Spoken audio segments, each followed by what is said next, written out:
Welcome. This is Howard Lindzon. You are on Trends with Friends. We are short-staffed today. Phil has been missing 3-4 days. What's the proper amount of time where you reach out and just report a co-host missing?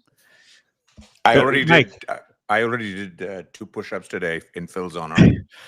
I called his wife and she said give it 2 days. This has happened before, so he's probably on some Aliaska or whatever that drug is, and roaming around. So Joe, we're short-staffed, but we're not short of brain power today. Welcome to Trends with Friends. I'm Howard Lindzon, Michael Parekh, the AI whisperer, joining from Houston and live from Miami. Of course, wearing white linen, bringing back Miami Vice, Joe McCann. Joe, everybody knows you've been on the show a few times, but quickly, Asymmetric and what you do day to day. Yeah, founder, CEO, chief investment officer at Asymmetric. We're a digital assets investment firm, a couple of hedge funds, a few venture capital funds, been in the space a few years, and have had some pretty good success over the past few years. Yes, you have. You've been there. It is the website. It's an incredible. So for anybody who just isn't accredited, let's say, or I don't know how crypto works, but you can go read his letters are phenomenal. I've been a fan for, I don't know, 10, 20 years. I don't think you've ever had hair. Very detailed. When did you lose your hair?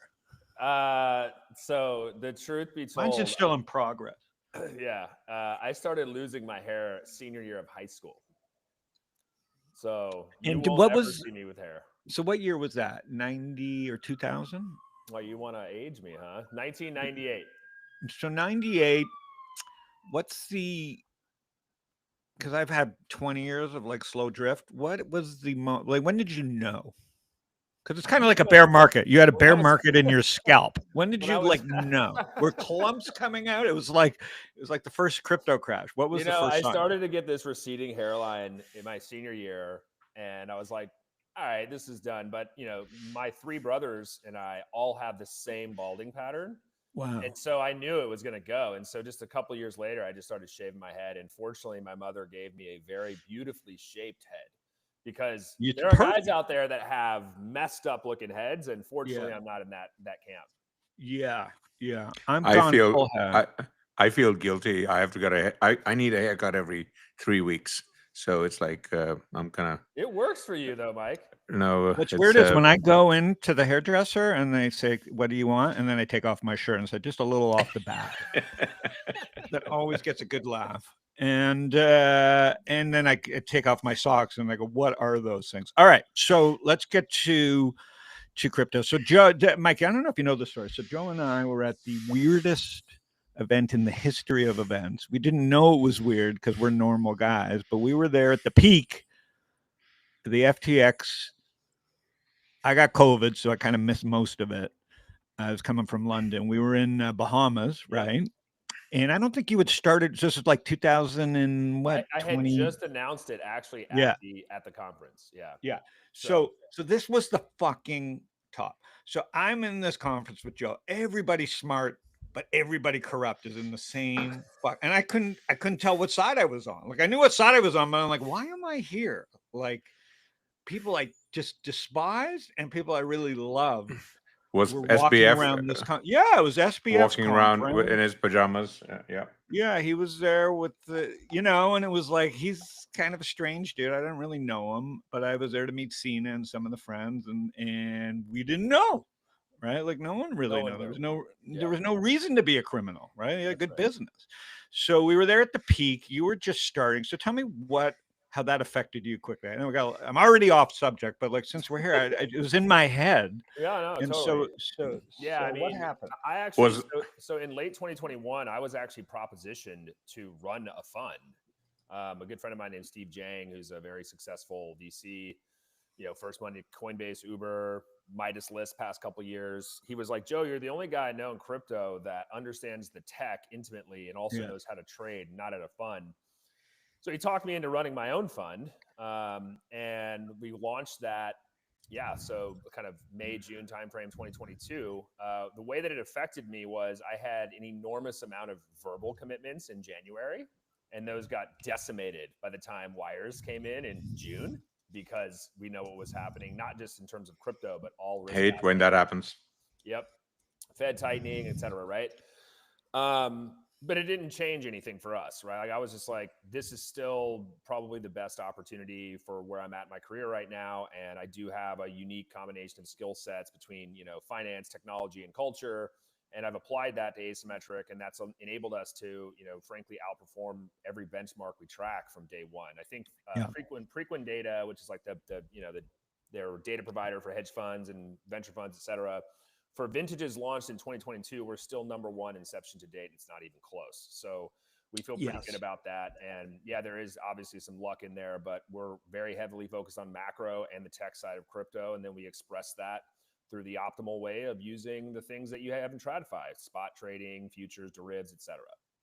Yeah, what impresses me most, Michael and Joe, about you is like we sat there. I'm kind of a character in a long-running financial sitcom, and like I get it, but I'm also along just because stay invested, right? Like until the rules change, stay invested. So I'm a crypto observer, not a participator, but because of Stocktwits. So we're sitting there, you, me, and Laz. I'm introducing around a lot of smart people. Doug Horlick, Raul was there, all of my friends, but also creepy weirdos, and and that was kind of the top. And I remember, you're starting your fund, and I already had so much exposure, and I'm like, I can't backball people. It was kind of like was DEI before there was DEI. So big mistake on me, but congrats to that. So let's dive right into what's going on in the world, and then we'll come back to crypto. If we could pull up the most interesting chart. There's so many interesting charts right now. There's three for me. There's QQQ. There's Alibaba. There's the Solana implosion. Not the Solana implosion, but the meme coin implosion, and DraftKings. So we'll start with DraftKings. This is interesting to me, and Joe will probably chime in, because DraftKings has been known as a gambling business, but I think they're more of now a financial app. And with the policies the way they're set, and how the gambling that happened at the Super Bowl up 15%, and the fact that peer-to-peer crypto is going to bring that along. My friends who were at, and my son who was at the Phoenix Open, he said at the 16th hole, the par 3 where everybody parties, he said there was so much peer-to-peer DraftKings betting going on. And I just don't think people realize that. DraftKings is basically a Venmo meets gambling meets fantasy meets sports betting meets super app, right? Everybody, like, they're the gambling super app. And so I think for years, my story with DraftKings was a part of the degenerate economy, guys. I owned it, but I don't use the product. But now I'm hearing it talked in a different light. They're finally profitable. I think the customer acquisition thing will always be a problem, but there's just so many ways to bet.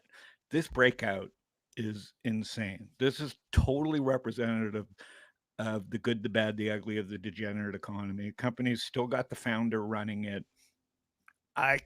This is not a bear market. Totally agree. And look, I mean, I think one of the things that stands out to me about DraftKings, I wrote about this actually about a year ago, around the time the Super Bowl ended, because that's when we had kind of the big first explosion in meme coin activity. My hypothesis was that, these speculative use cases end up bringing other types of use cases. So for example, in 2023, the Las Vegas Strip casinos, when you look at their revenue blend, 75% of it comes from non-gaming revenue, which implies that these speculative use cases of literally gambling at casinos, they're now making more money from the things that have nothing to do with gambling. And I think what you just identified with something like DraftKings is like, yes, they started off as a gambling app. Yes, we've had 34 states in DC, kind of legalize sports betting. You also have people addicted to their phones. You also had all this stuff unlocking during COVID, and you're breeding this kind of generation of, degenerate gamblers, if you will, or just making it more accessible. I just use the word, listen, there is a degeneracy to it. I use it more, Joe, as like inclusive. right? Degen is known as a negative word. I It use is. It is. degen as a term of endearment, meaning I can bet my son $10 and I hope he doesn't have a problem. But we know there's a problem, but it ain't going away. So people are gonna have to learn how to behave with it. Look, I mean, people have been gambling forever. Like it's not going to stop, right? And I think that there is some common sense, rules and regulations that are now in place, and there is accessibility and the ability for folks to just gamble on damn near anything is available. And so you couple that with mobile phones, the internet, meaning social media, et cetera. And there's a whole sort of cottage industry of things around this industry that have spawned from the 3-team parlays that frat boys do every single weekend. Like this is not slowing down, and I think this is one of the reasons why you saw such a massive uptick on the Super Bowl. 15% is non-trivial from just last year, and it's clearly reflected in DraftKings chart.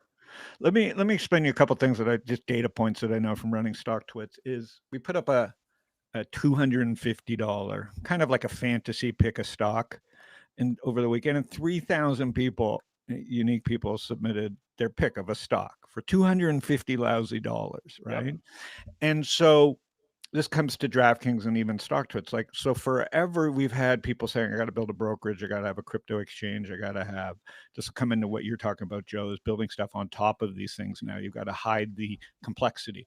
I think this breakout in DraftKings, and we saw it in Flutter, there's a bunch of sport, which is FanDuel, but I'm just using this chart because, I've been following the company forever, and they're in the USA, in Boston. Is that this is a breakout not about sports. This is a breakout about peer-to-peer. This is where Trump having, I don't know how many million wallets, we'll get to that because of his thing. All this change and $1,000 and $2,000 that's moved over digital and like takes their 50% loss or 80% loss or gets out of Trump and does something else, they're going to eventually end up peer-to-peer gambling. And the other funny thing, Joe, is where I think there'll be a few meme coins, even if the Trump one, even if it stays at $1, I could be betting you, knowing that you hate Trump, and then pay you in Trump coin and force you to use a stable coin. It's kind of like an emoji that says, you know what, I lost you, but fuck you.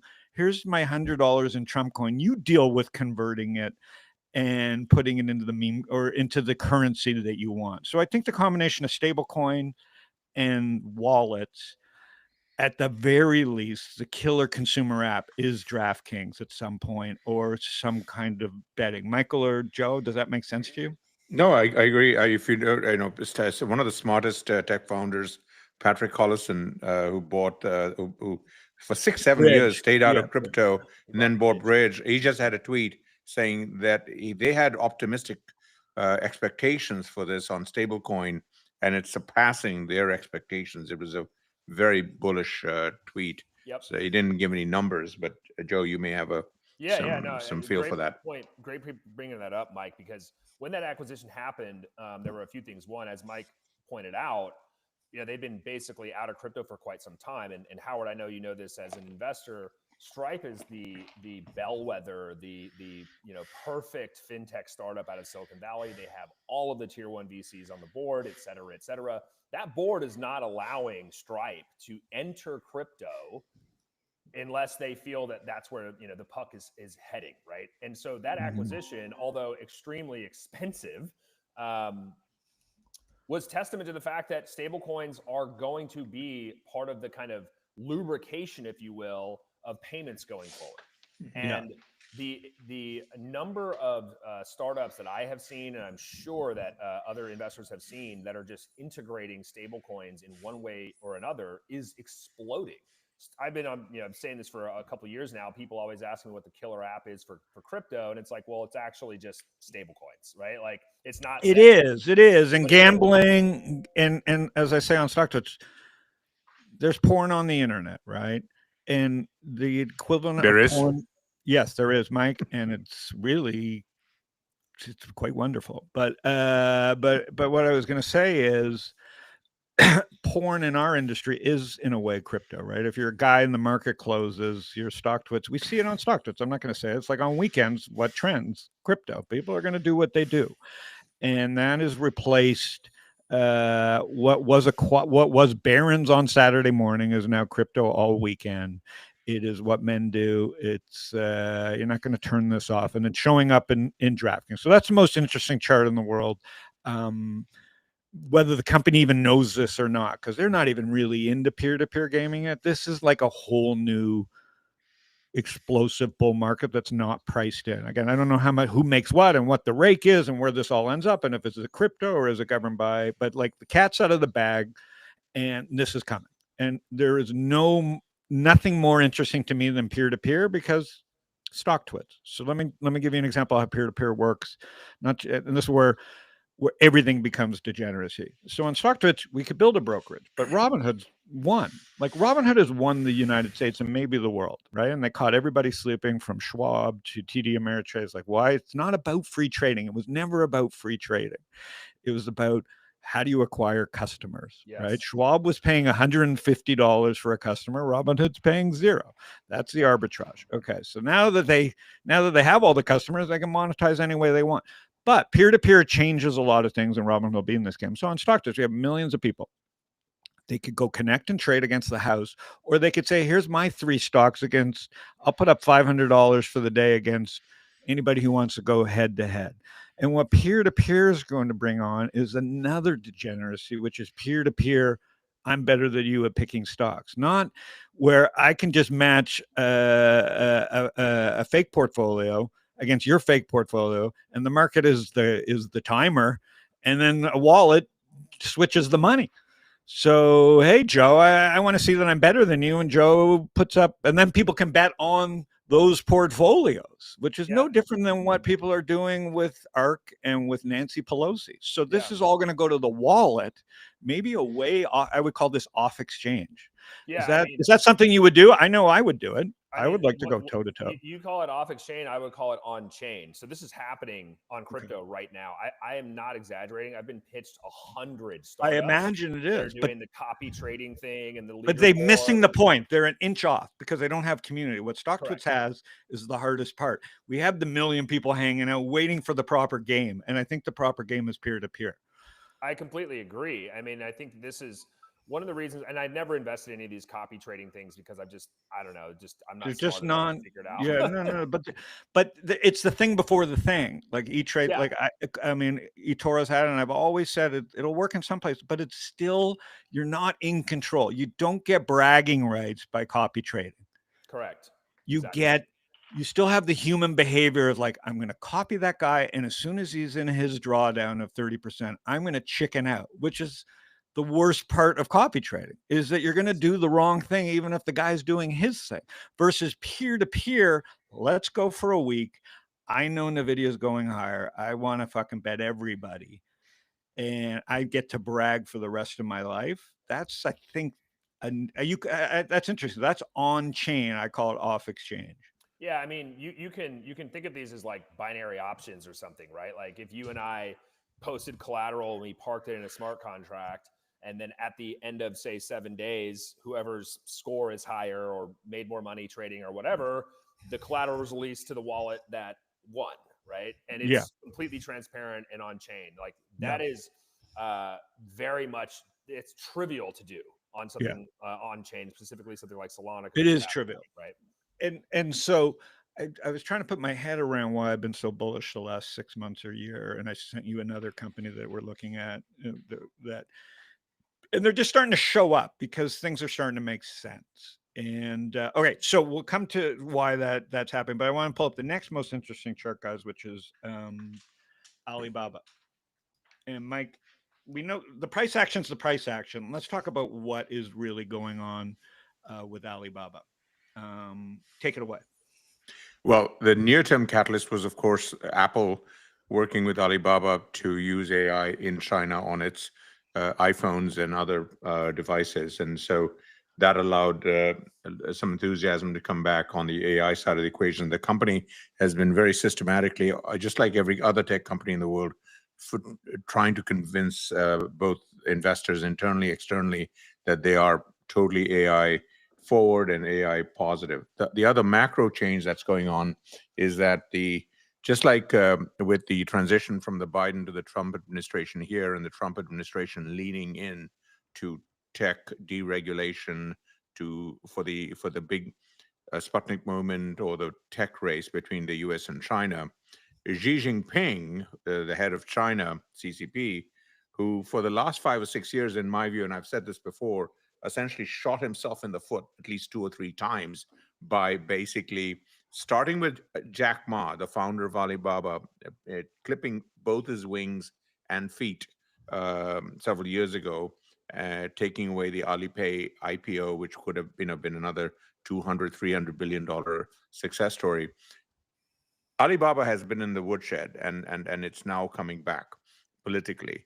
So Xi Jinping, I just wrote about it yesterday, did a big symposium where he had Alibaba with Jack Ma as one of the earliest key tech founders in China on one end of the bookend, and then on the other hand, he had the chairman founder of BYD, who's the head of the biggest auto company in the world from China, and Liang Wenfeng, who is the founder CEO of DeepSeek. Remember them?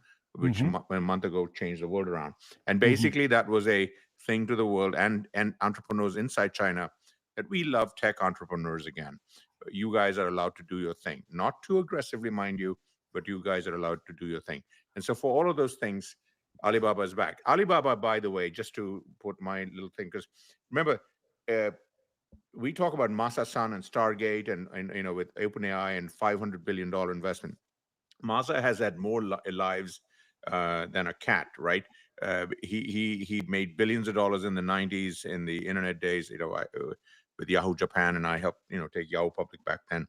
And then he lost it all, almost $100 billion in 2001, 2002. Came back specifically because of Alibaba, because in 2002, 2003, he put $10-20 million into Alibaba, just like another unrelated company, Naspers, put 10 or 20 million in Tencent.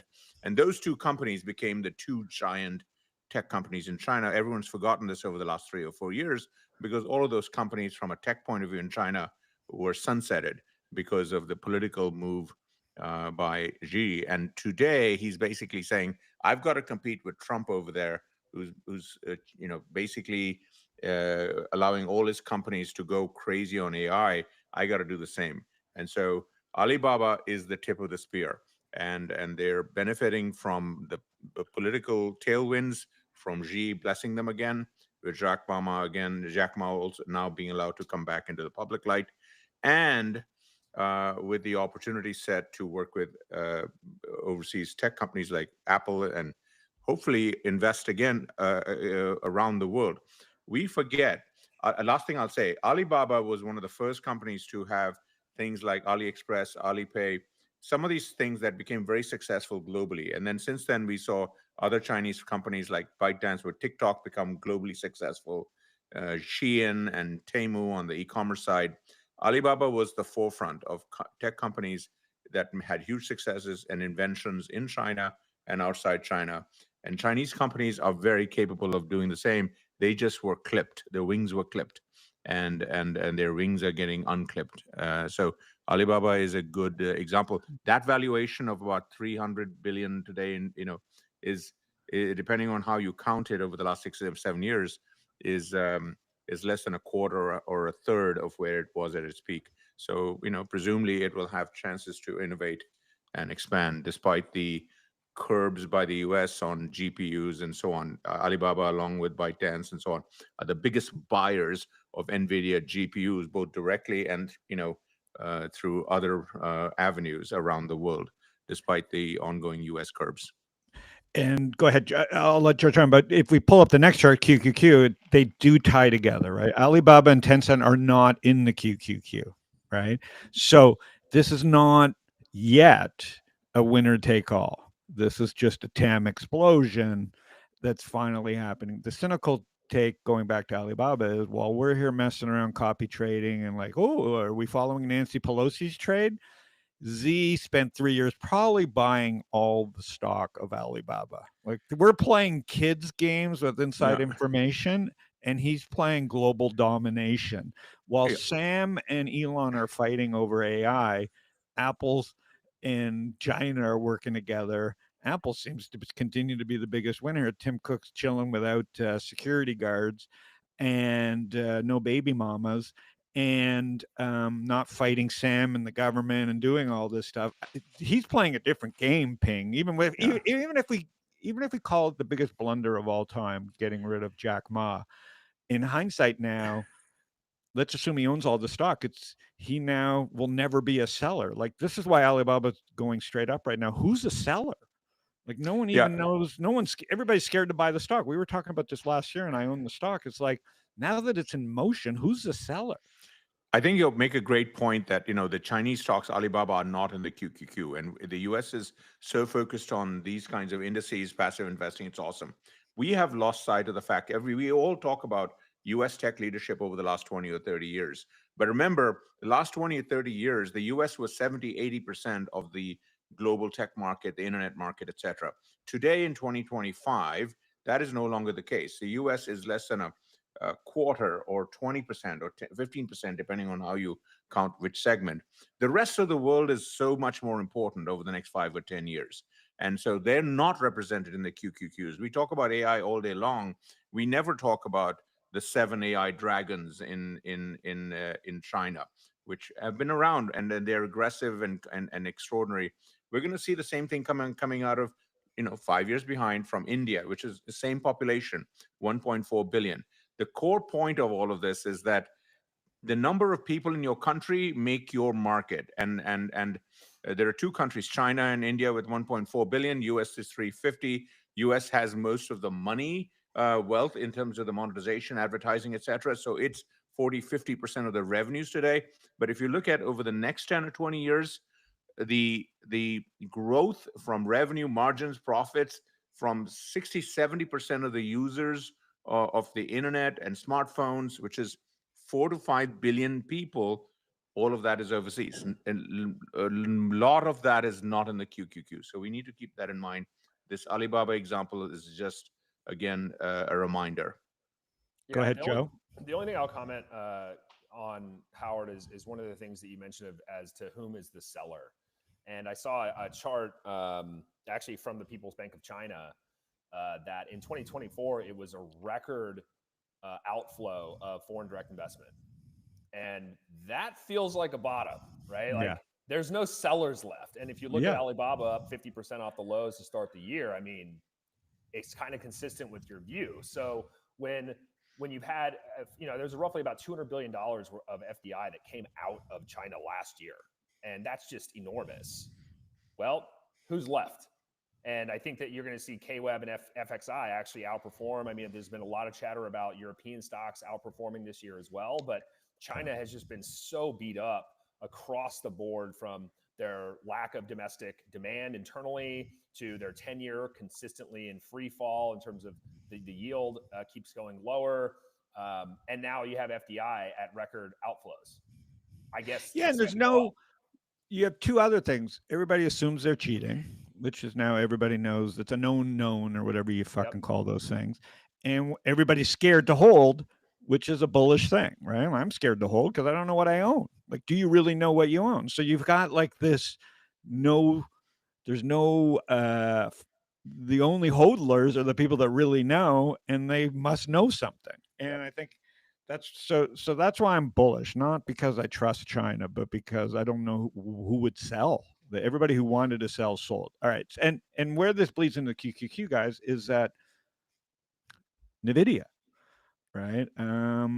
So in the end, we're still the margin leader in a lot of companies. So the QQQ, even though China may take over, like, the QQQ is not going to fall apart because of semiconductors and because of margin. And Nvidia, despite everything, all the curbs, etc., still is going to supply most of the GPUs into China. Because they're very quick about making sure whatever the curbs are being put on by the US, they make legal versions of those GPUs very quickly. Number one. Number two, it's very tough to do AI without those GPUs, and AI and Nvidia will continue to be a leader for the next at least the next 3 to 4 or 5 years. It takes a long time for even the Chinese to create their own alternative GPUs. It's another 2 or 3 years. So Nvidia is a good way to participate QQQ wise in China, of course, everywhere. The problem is we are also shooting ourselves in the foot. Biden put out the AI diffusion rules, which I've written about literally in the last few days of his administration. There's about 60, 90 days for the Trump administration to rethink this. That divides up the whole world into 3 tiers, where a handful of countries, US partners, are all allowed to buy a Nvidia GPU without reporting anything. But tier 2 and tier 3, everyone has to report, get licenses, etc. It could impact the opportunity cost for Nvidia, for Apple, by 10-15% of their global revenues. And we're shooting ourselves in the foot. Hopefully the Trump administration sees that, and like Xi says, hey, you know what, let's just pull back, let our companies sell everything around the world, and we should compete in a global market. By and large, our companies will benefit globally from a bigger pie, and that is my view. That the whole business of geopolitical national security threat is a little bit overdone. There are many ways to protect us, while also making sure we expand the pie globally for our tech companies, direct and indirect. Yeah, and well, Nvidia is at the it's forefront. expanding despite itself. But Joe, go ahead. I'll finish with that. But Joe, go ahead, and then I'll finish. I was just going to say the market agrees with Mike on this. That, I mean, it's like 27-28% off the DeepSeek lows, right? It was just a buying opportunity. Yeah, and what I'm going to say is what the QQQ is showing. Like, if I put the word deglobalization up, I think we would all agree we're in. Whoever we're going to blame, we're just in this new trend, right? Walls are going up. There's physical walls, but there's been digital walls. U.S. is way behind in digital walls. China's leading the world in digital walls, and I think that's where we really fucked ourselves. And I don't know how to unfuck that. But you've given China all this room to explore and block us, and we fucked up. Like I personally think I always was like, put up a fucking. Once I went to China in 2015 and came back, I'm like, we're fucked. Like, we can't use our products there, and they get to use our products here. Like, there's 2 types of walls. So we have deglobalization, yet the Nasdaq. So GDP is supposed to come down, yet here we are with everything still expanding, and we're doing it bass backwards. And what's fascinating to me is we've never had software in a deglobalization period. So now we have wallets, crypto, you have chips, you have probably a better government in a deglobalization era, because they really are closet growers, if unless they're betting against themselves. And so you have a deglobalization happening, which commodities are going up, like we've seen the rise in eggs and in coffee and gold and Bitcoin. We've seen but software companies like cybersecurity's Cloudflare, Palantir, even though we're deglobalizing, and maybe Palantir doesn't even want to sell their software to other countries, is at all-time highs. So you have this weird phenomenon, and then the QQQ is kind of like a rare asset. So in a deglobalized world, how do you create a Netflix and a Spotify again? In a 6% interest world, how do you go create Facebook or Robinhood? You can't. No VC would be VC would be shot for bringing that to a Series A or Series B board. So in a way, we're deglobalizing, and a new rare asset exists. You have Bitcoin, and you have the whole QQQ, which is almost indestructible. It's a fucking it's a mind-blowing thing. Go ahead. The one thing I'll add to your point, Howard, about China basically not allowing any U.S. technology. I just want to put a nuance to that. They're not allowing the social companies, the Googles, the Metas, etc., in China for the obvious reasons, because they mind control their population. At least they think they are, with the Great Firewall, etc. However, most U.S. hardware and underlying infrastructure companies are selling their stuff, have been selling their stuff into China for a long time. Our curbs hurt that, because what that does is it accelerates not just the AI GPUs from Nvidia, but every damn part of GPU, all the manufacturing around semiconductors, the IP, software IP around that, open source, all of that. If it's locked out of China, and they want it, and they're using it, right? They've been using it. The more curbs we put on here, they put top-down subsidies, and they create alternative manufacturing for that. And guess what? In 3 to 5 years, they will have their versions of this. The world will get balkanized, and they will undercut us. And at that time, the most critical things that we sell to the world in technology, which is the underlying infrastructure in the technology stack, 50% or more will go to China. That is why we're shooting ourselves in the foot. We can call it a fancy term like deglobalization for security and this and that and the other. It is stupid. It is literally like we're putting bunkers in the 50s because we thought there was going to be a nuclear war. There was no nuclear war. It's mutually assured destruction.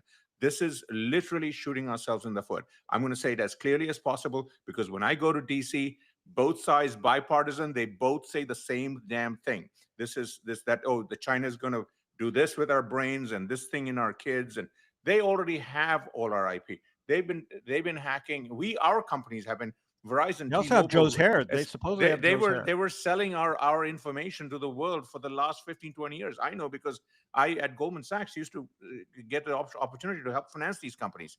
It is a business that's been around for 30 years on information.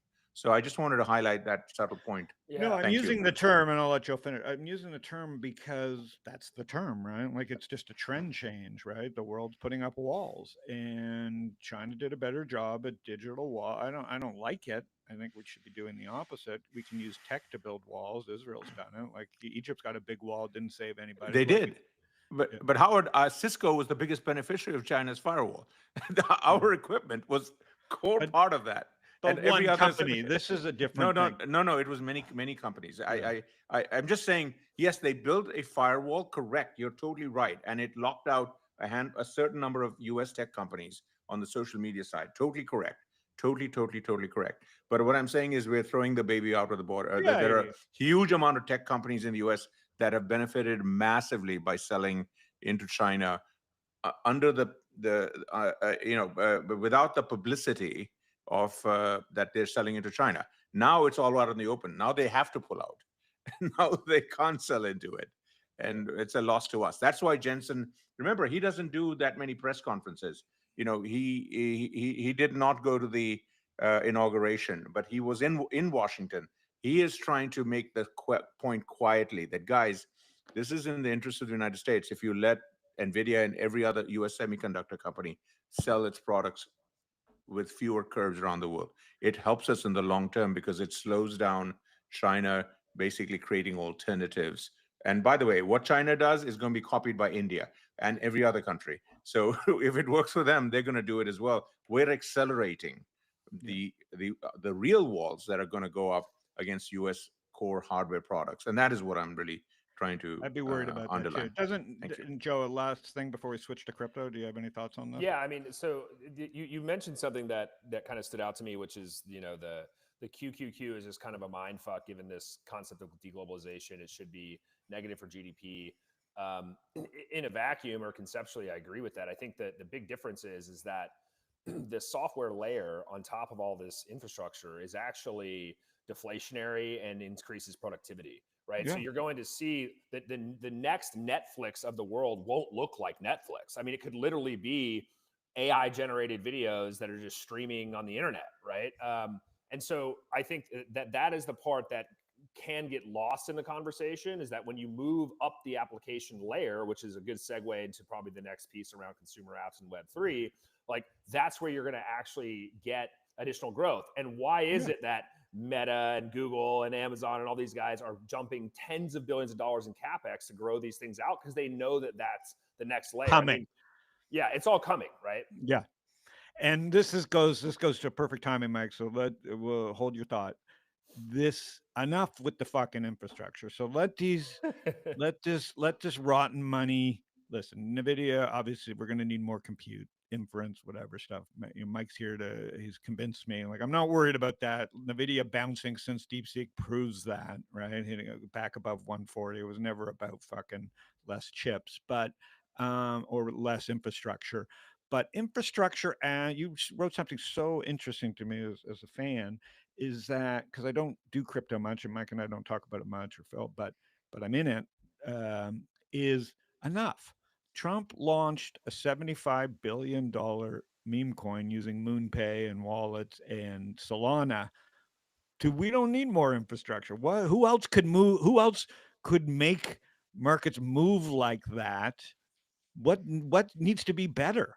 Now, I know I was talking to MoonPay people. I know the horror stories that happen and like how much money they had to borrow to get this thing down. Like, it's kind of like the Robin Hood story. Like, there'll be books written about this in the annals of like grifts meets distribution meets creator economy meets crypto.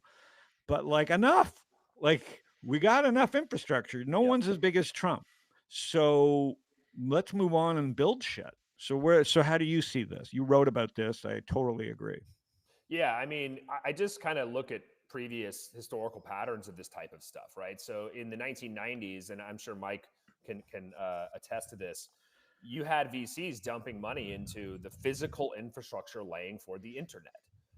10 years later, I helped finance a lot of that. yeah, exactly. Go 10 on. years later, that really wasn't the case anymore. And on the one hand, you could argue there was some regulatory capture there, but on the other hand, the infrastructure was good enough. And then you started to see VCs and investors start to invest in things like Square and Twitter and Instagram and Groupon and the applications that were built and enabled on top of said infrastructure. That's effectively where we are today with crypto. And I feel like the Trump meme coin launch had to have been the biggest test of blockchain technology probably ever. And it was fine. Yes, it was built on Solana, and I am a Solana bull, but like it could have been any chain. And if that chain would have survived that level of activity on a weekend, we're probably good for the infrastructure. And in 2024, you know, my kind of co-opetition, if you will, with the VC community in crypto continued to dump money into infrastructure. Even this year, literally today, I saw an article on Bloomberg. Teal Capital and a couple of other folks just put $11 million into another layer one protocol. Why are they doing this? Well, on the one hand, you can look at things like the previous bull market cycle where you just sprayed and prayed into every layer one and you did 1,000x return, like good on you. People are looking for that next Solana trade or whatever it's going to be. I just don't think that that's going to play as well going forward. And you're starting to see this in the chart that I put in there with Barrett. Yeah, pull up this chart, the total market cap of. Is that the one you want? We'll get to that one, but Barrett chain specifically. So I have no investment. I have no right or wrong about Barrett chain, but this is testament to what happens with a lot of infrastructure related investments from VCs that then have their kind of IPO, what we call a token generation event. Barra opened up at whatever $12.50. It's traded down 50% in just a couple of days. This is consistent with the majority of these infrastructure related investments, which says to me, like, sure, the VCs probably got in at 50 cents or whatever the number is, but they're also locked up and they have to vest over time. So even from an investment standpoint, like, are you really going to get the same repeat that happened in the previous bull market cycle? And as a VC investor, I look at this and go, probably not. And then that raises the question, well, what are you investing in?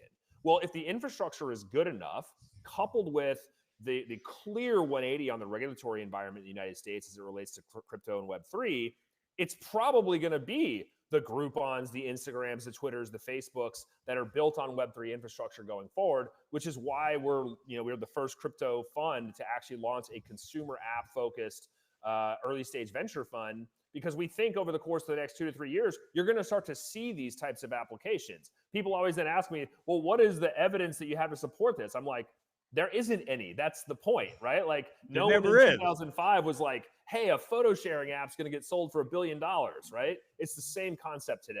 Yeah. No, we just made our first consumer app that hides the crypto, right? Like I was the last guy, but we just made our first. I shared it with, and you got it right away. Like we have to get to the point where you just get it. And if you say, like you said, oh, you got to download a wallet and blah, blah, blah, this, you've already, in 2025, you're going backwards.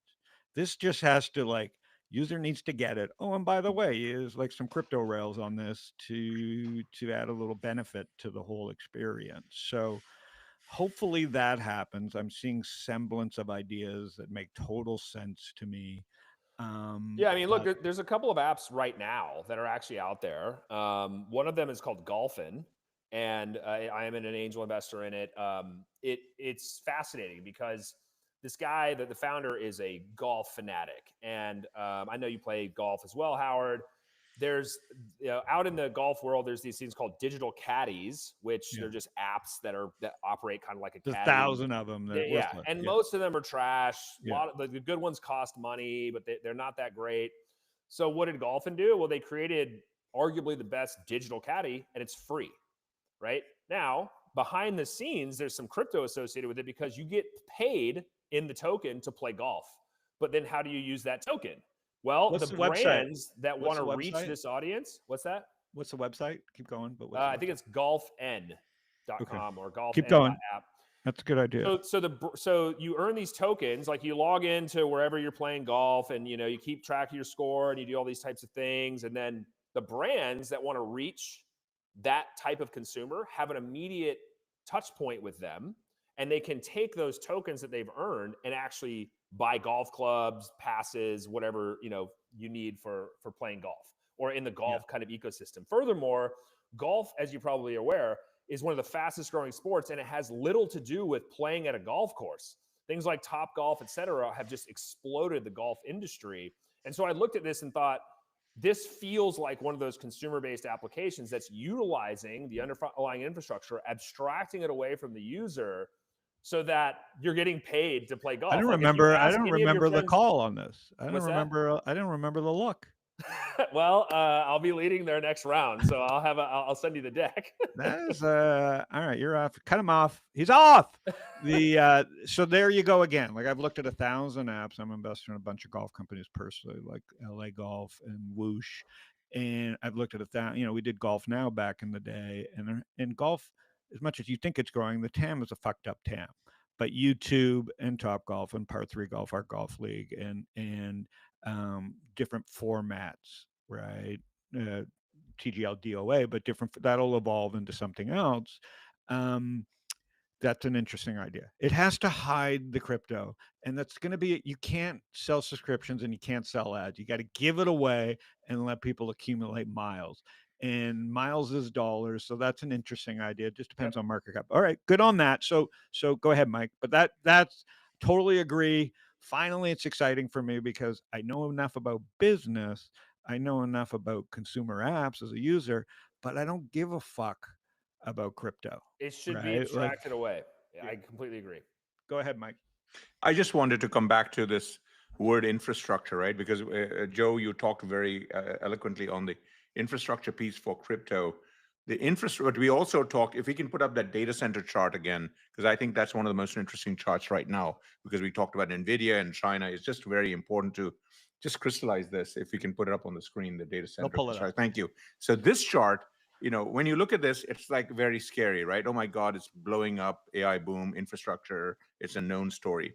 What we don't really internalize today is that there is a 70 to 80% high probability that this chart today, I can update it to include 2026.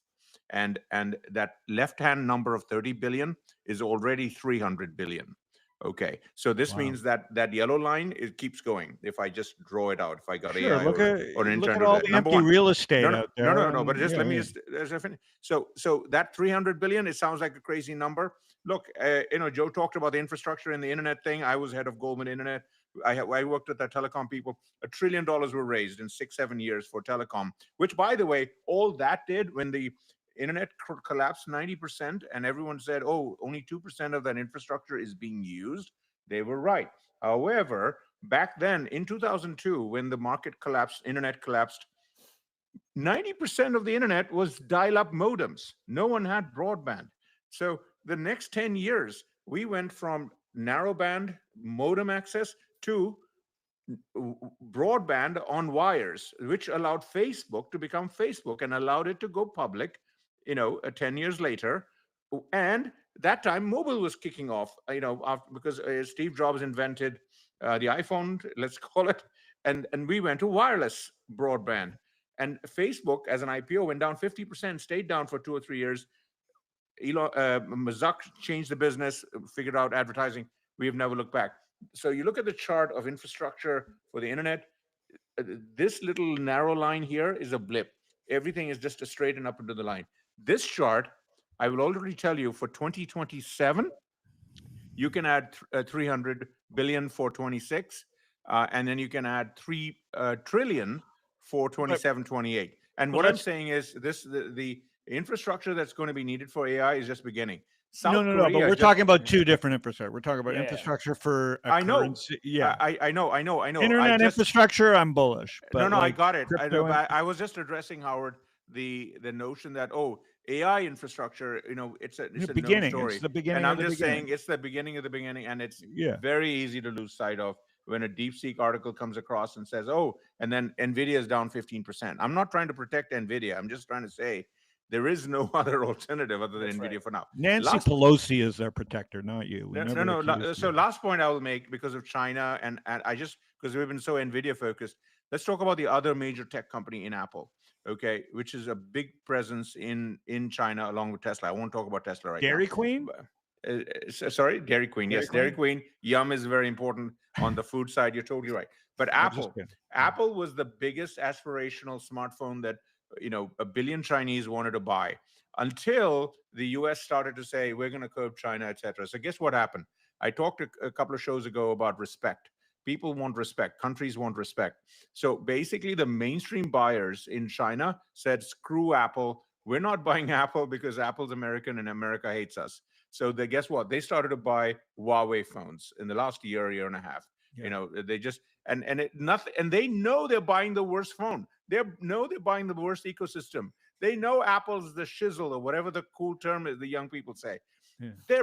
And that's why Tim Cook, when he came on the call, he said, "Oh yeah, our sales in Apple in China are down 7-8%." He's going uphill to a thing we created. Their customers were crawling through glass, paying 20-30% premiums to buy Apple phones. We shot it in the head by dissing them. Well, we saw it in the hockey game. Canada booed the national anthem in a fucking Canada-U.S. hockey game. It was Respect. Great to see. Good we for have hockey, to remember but respect. You just shit. Canada maybe doesn't deserve the respect based on their leadership, but at the same time, you don't. A Canada booing at a hockey game when I grew up hating Russia and hating, like, not that we should hate Russia, but there was like true rivalry. Canada, the U.S. had 3 hockey fights in the first 2 minutes of the game. These are guys that play together every day. 9 seconds. Great for hockey. Hockey's always close to my heart, but really sad as an American who's born in Canada. It's like, what the fuck are we doing? This is why I was always respect is everything. So I just want to Go ahead. Comment a little bit on and agree with what Mike's describing as it relates to like the AI infrastructure boom. It's so patently obvious that there's going to be so many trillions of dollars being poured into this over the course of the next few years. And to me, I almost look at it like, like software versioning. You've got like 1.0, 2.0, 3.0, 4.0, and like the new infrastructure investment cycle is AI related. As we go into blockchain and Web3 technology, the dial-up modem was effectively Ethereum's smart contract programming platform, right? It worked, but the experience sucked. Now we've got things like Solana, and there's other high-performance chains like Sui and Aptos doing the same sort of thing, where the experience is better. So do we need to keep investing in those? Probably not. I mean, there were a number of companies that attempted to compete with Android and the iPhone. It ended up it's a duopoly, whether you like it or not, right? I think the same sort of thing is happening in crypto right now, where the infrastructure is good enough where we're not having that next cycle like we're seeing with AI as it relates to just the internet. Yeah. All right. Last chart. Let's pull up what we're witnessing, right? Like, again, I don't want to use the term too much, grifting, but whoever was in charge of the Trump thing, a lot of bad, some interesting takeaways. Like we see, it's good enough. The infrastructure is there. That was the top. As usually, Trump took a shit in the town square. He calls it free speech. I call it a dirty bathroom. He took a dump. That's where the 10. So to explain this chart. Sure. So this is what in crypto we call the others. These are all the tokens that are not in the top 10 by market cap. So you can think of it as like your pure beta in crypto. And the day that Trump announced his meme coin, or the Trump organization, et cetera,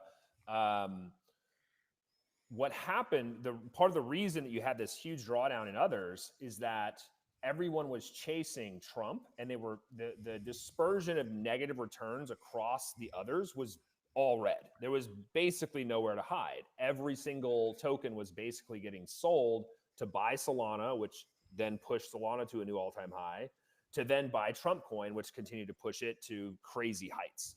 And that has effectively, marked the kind of short-term top in others. And even as we sit here today, the market of altcoins and others continues to pull back, right? Why? Well, one, there's an extreme lack of liquidity in the market right now. The spot order books are just paper thin. And two, you've got sentiment, in some cases, arguably justifiably extremely negative, which usually is, a bottoming signal. There's just no incremental bid, which is ironic given that the headlines for crypto have never been more bullish. Right? Yeah. So in the short term, there's this P&L pain that you got to wear, but intermediate to long term, I mean, the entire setup in DC right now, and frankly, Palm Beach, is extremely bullish crypto. Yeah. No, and that's how tops are made and intermediate. I just wanted your opinion there. So it's like, I think this is further chart that we got enough infrastructure. That chart proves it again. If there's enough people to clean up Trump's shit, but no more pipes. We need stuff that people will use. And I think that's where DraftKings is breaking out. That's where QQQ is breaking out. That's where China is breaking out. The Hang Seng. It's like we have the worst governments around the world. We've got terrorism at all-time highs. We have kids who don't want to have kids because they don't think the world's going to be around. And what's happening? TAM is exploding in infrastructure, in fucking crypto, in optimism, in software. I mean, it's fucking fascinating. The textbooks are just being ripped apart, right? Yep. Deglobalization. This is the first time we've had it with software, with cybersecurity, right? Like, spending's going up in a deglobalized world. It's fucking textbook. It's breaking the textbook, and it just proves how young markets are, right? And so that Trump thing, you knew there was going to be some trend changes. The equipment worked for better or for worse, and now we're left with the fallout of this, which is going to be, there's going to be new winners. Go ahead, Mike. I just had a quick question for Joe, because you brought up the razor thin markets for spot liquid. Can you talk about the liquidity delineation going on the institutional side with BlackRock and everyone just going nuts with each crypto and ETFs and institutionalization with the retail market? I know meme coin is probably more retail, but just any English you can put to this and numbers would be helpful. Yeah, I mean, this is you raised the great dichotomy here, right? You continue to see massive institutional inflows. If you look at the 13F filings from last quarter, you've got Abu Dhabi, one of their sovereign wealth funds, 436 million in Bitcoin. Mubadala, which is the second largest sovereign out of UAE, buying loads of Bitcoin through. I think they're the seventh largest holder of IBIT at this point. The institutional Goldman, like there's a clear desire and demand for these ETF related products on the institutional side. And now that we have Staff Accounting Bulletin 121 reversed, which means banks can functionally custody crypto on their balance sheets, you're going to start to see prime brokerage spin up and offer, borrow, lend in all kinds of products available to it. This is crazy bullish for crypto. Now let's take the other side of the dichotomy. Retail investors are typically, crypto natives, if you will. And these crypto natives play a PvP, player versus player game, trading crypto. And that is zero sum, right? So until you get incremental dollars flowing into kind of your Coinbases and Krakens of the world, you have this environment that is very sentiment driven.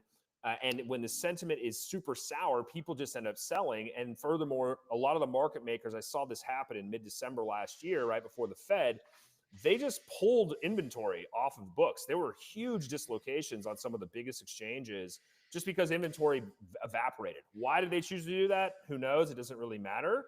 That liquidity is a challenge for crypto natives right now. That being said, the other thing to point out on the institutional side, the ETF flows aren't actually a super strong signal. Why? Because of the massive basis trade that's taking place. So if you look at the CME open, explain that if you would. So basis trade, basically, what hedge funds will do is they'll short the CME Bitcoin future and then buy IBIT as the underlying and capture the spread. When that annualizes at 10% or more, you tend to see massive inflows into the Bitcoin ETFs. Right now, it's annualizing at about 8%. Lo and behold, open interest has pulled back pretty significantly. It's this cyclical nature that happens now with this basis trade that actually gets juiced when it gets above that 10% annualized level. We just haven't seen that this year yet. frankly, since mid-December when we kind of put the top in, so to speak, but that will come back over time. The last thing I'll mention is that if you look at stablecoin legislation, market structure legislation, the potential for a strategic Bitcoin reserve, SAB 121 being repealed, all of these things combined, one of those things is enough to actually be a catalyst for liquidity to flow back into the market, because crypto remains certainly Bitcoin, one of the best ways to express the current macro environment. That's a great point. Joe, if I may just do a quick follow-up. You talk about the regulatory stuff. It feels like, just from an outsider looking at this, like the news couldn't be better in terms of the individuals that are being put in at the various government regulatory thing that are just crazy pro crypto. So can you just walk through a little bit fundamentally over the next 12, 18 months, how you see the regulation shaping up, how that affects this liquidity and this dichotomy? Because when you look at those charts that you had, the meme coin I always look as you do as a professional, you look at the volume, and the volume almost needs the two icons: institutional and retail. Okay, there is no institutional yet.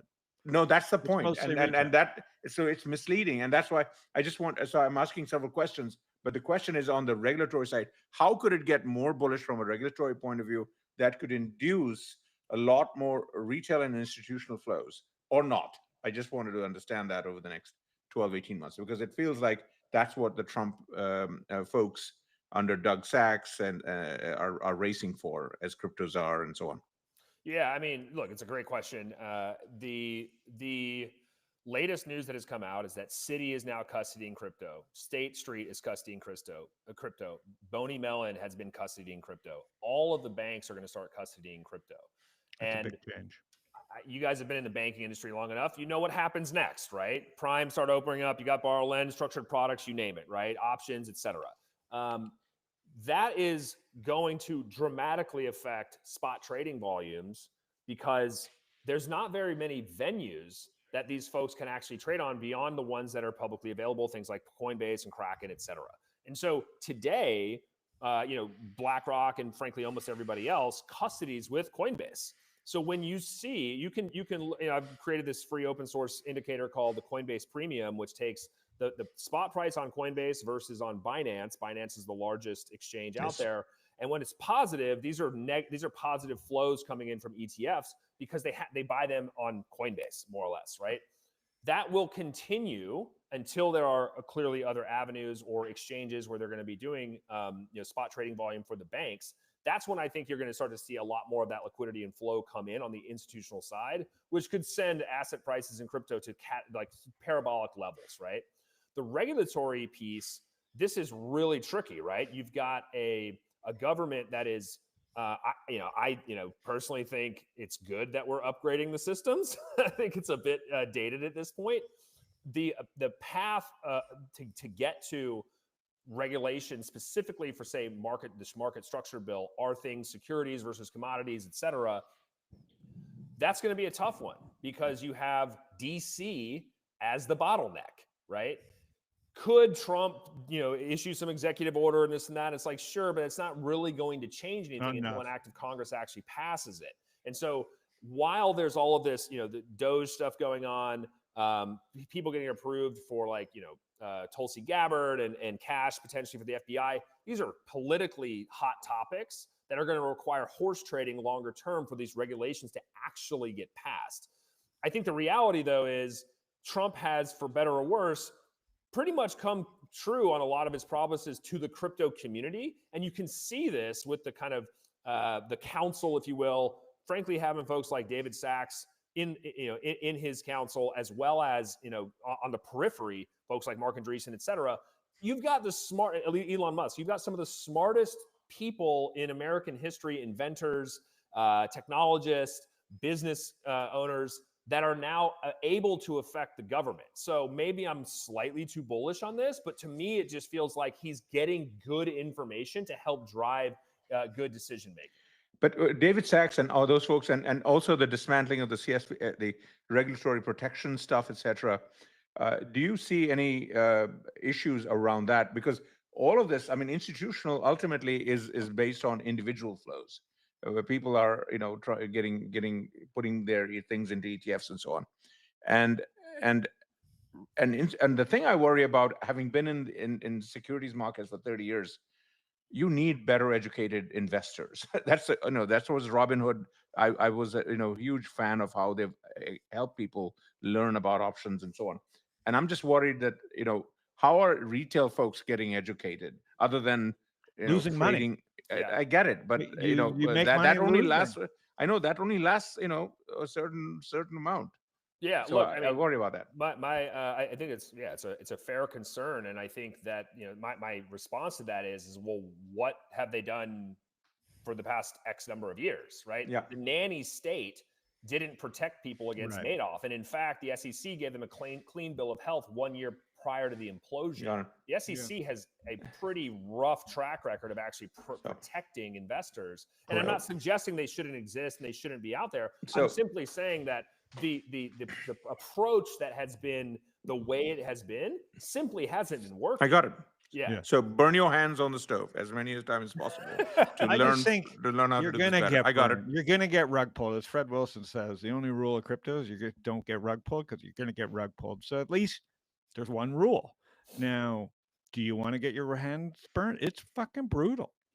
It's fucking brutal. But how do you know what it feels like until you feel the depths of despair of getting rug pulled, which is what Goldman would do, or journalists could do, or Muddy Waters, or you wake up one day and you get punched in the face. No, but look, I just watched The Big Short, the movie. I read the book again. Well, it gets better every year. We all thought housing was going to go to the moon. You had No, people in Florida buying 6, 7, 8 houses. The girls doing strip dancing and owning 12 houses. I mean, burn your hand on the stove. They'll do the same thing. We're there now with L1. All right, I'm going to run. Joe, thanks again. Thank you. Awesome. Thank you, Joe. This was very helpful. Awesome, boys. Thank you, Howard. Trends with friends. See everybody next week. Joe, thanks. And everyone, this is for Phil. Let's do 2 push-ups each today. Okay, a better life.